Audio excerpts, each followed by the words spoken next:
की तत्कालीन मुख्यमंत्री एकनाथरावजी शिंदे साहेबांनी सुद्धा त्या ठिकाणी सांगितलेलं होतं की यापुढे कुठलंही शिकवण्याशिवाय इतर कुठलंही काम शिक्षकांना लावण्यात येणार नाही। सभापती महोदय आता तर कहरच केलाय, कुत्र मोजायचं काम दिलंय शिक्षकाला सभापती महोदय।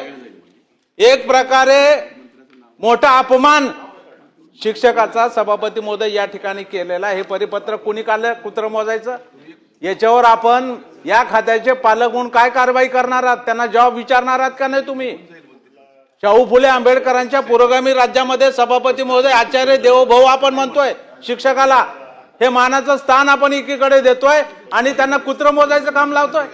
हे तर जाऊ द्या सभापती महोदय, इतर सगळी जी अशैक्षणिक कामे, निवडणूक आली की आमचा शिक्षक दिसतो, जिल्हा परिषद निवडणूक आली आमचा शिक्षक दिसतो, यादी दुरुस्त करायची आली मतदार यादी आमचा शिक्षक दिसतोय।